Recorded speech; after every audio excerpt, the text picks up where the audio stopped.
നമസ്കാരം. ഒരു നീണ്ട ഇടവേളയ്ക്ക് ശേഷം ക്യാമറ റോളിങ്ങിലേക്ക് എല്ലാവർക്കും സ്വാഗതം.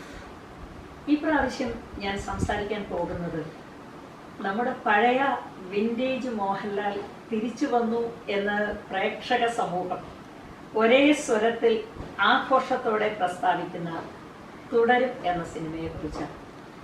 തുടരും എന്ന ഈ സിനിമ കാണാൻ പോകുന്നതിന് മുൻപ് തന്നെ സിനിമയുടെ പരസ്യങ്ങൾ പ്രത്യക്ഷപ്പെട്ടപ്പോൾ തന്നെ എനിക്കതിൽ വലിയ പ്രതീക്ഷയുണ്ടായിരുന്നു.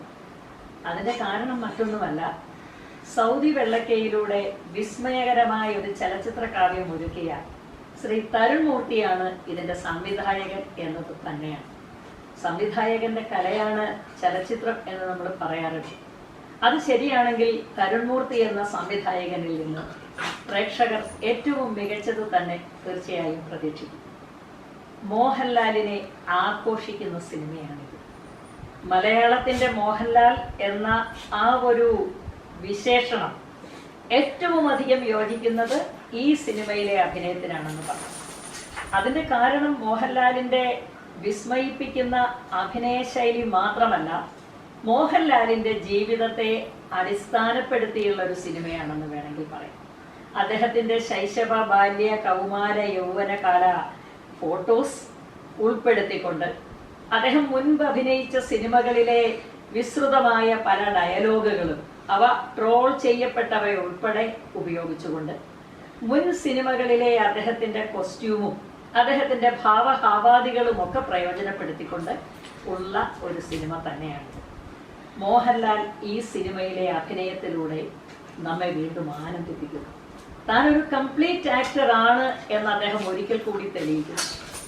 മറ്റൊരു കാര്യം ശ്രദ്ധിക്കേണ്ടത്, എമ്പുരാനിലെ നിരാശപ്പെടുത്തുന്ന ഒരു പ്രകടനം, അത് മോഹൻലാലിന്റെ മാത്രമല്ല, ആ സിനിമയുടെ മുഴുവനും നിരാശാകരമായ പ്രകടനത്തിന് ശേഷമാണ് ഈ സിനിമ നമ്മുടെ മുൻപിൽ എത്തുന്നത് എന്നതുകൂടിയാണ്. എമ്പുരാൻ അസാധ്യമായ പൊയ്ക്കാലുകളിൽ ഉയർത്തപ്പെട്ടിട്ട് ഠിം എന്ന് താഴേക്ക് വീണ് പ്രേക്ഷകരെ നിരാശപ്പെടുത്തിയെങ്കിൽ, വളരെ ലളിതമായ ലാഘവത്തോടെയുള്ള അവകാശവാദങ്ങൾ ഒന്നുമില്ലാതെ എത്തിയ തുടരും നമ്മെ ആകാശത്തോളം ഉയർത്തുന്നു. പക്ഷേ നമ്മളെ തെറ്റിദ്ധരിപ്പിക്കുന്നുണ്ട് ഈ സിനിമ. ഒരു ഫാമിലി ഡ്രാമ എന്ന നിലയ്ക്കാണ് അതിലെ പോസ്റ്ററുകൾ. മോഹൻലാലും അദ്ദേഹത്തിന്റെ സവിശേഷ കോമ്പിനേഷൻ ജോഡിയായ ശ്രീമതി ശോഭനയും ഒരുമിച്ചുള്ള ചിത്രങ്ങൾ, മോഹൻലാൽ കുട്ടിയെ വാരിയെടുക്കുന്ന ചിത്രങ്ങൾ, ഇതൊക്കെ നമ്മളെ തെറ്റിദ്ധരിപ്പിച്ചത് ഇതൊരു ഫാമിലി ഡ്രാമ ആണ്, ഒരു ഫീൽ ഗുഡ് സിനിമയാണ് എന്നായിരുന്നുവെങ്കിൽ യഥാർത്ഥത്തിൽ ഇതൊരു ക്രൈം ത്രില്ലർ ജോണറിൽപ്പെട്ട സിനിമ തന്നെയാണ്. ഈ സിനിമയിൽ മോഹൻലാലിനൊപ്പം തലപ്പൊക്കത്തോടെ നിൽക്കുന്നുണ്ട് ഇതിലെ പ്രധാനപ്പെട്ട വില്ലനായ പ്രകാശ് വർമ്മ. ശ്രീ ജഗന്നാഥ വർമ്മയുടെ അടുത്ത ബന്ധുവായ അദ്ദേഹം ജഗന്നാഥ വർമ്മയെ പോലെ തന്നെ ആധികാരികതയുള്ള ഡൊമിനൻസ് പ്രകടമാക്കുന്ന ഒരു വേഷമാണ് ഇതിൽ ചെയ്തിരിക്കുന്നത്. അദ്ദേഹത്തിന്റെ അഭിനയം അസാധ്യമാണെന്ന് പറയാതിരിക്കാൻ വയ്യ.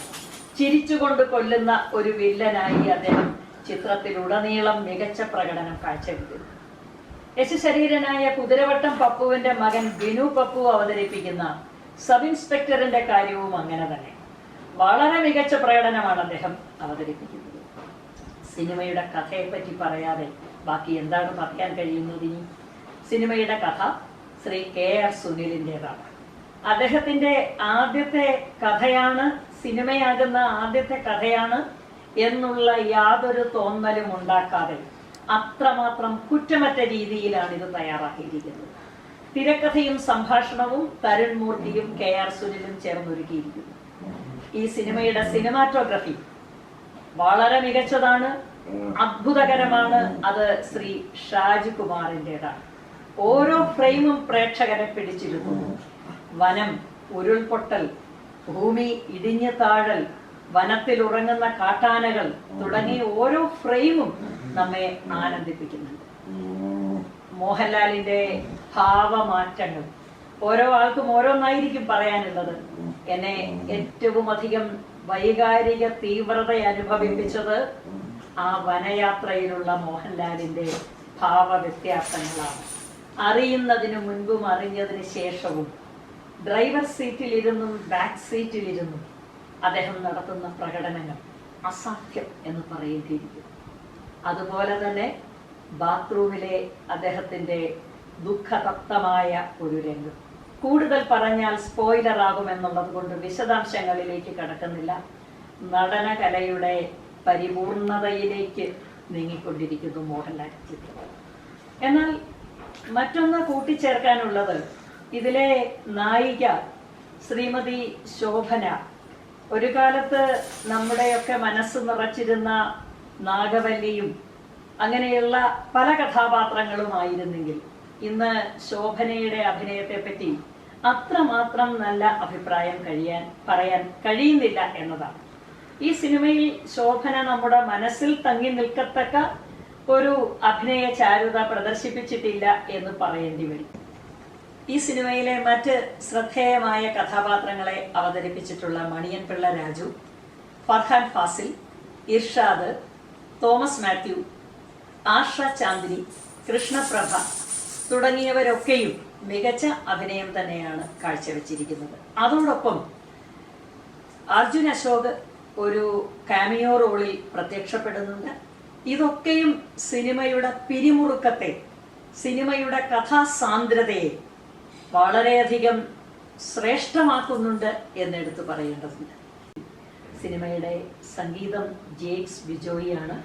പല സമയത്തും ഹൃദയത്തിൽ തൊടുന്നത്, സിനിമയുടെ കഥാതന്തുവിനെ സൂചിപ്പിക്കുന്നത്, കഥയോട് ഇണങ്ങിച്ചേർന്ന് നിൽക്കുന്നതാണ് സംഗീതമെന്ന് പറയേണ്ടിയിരിക്കുന്നു.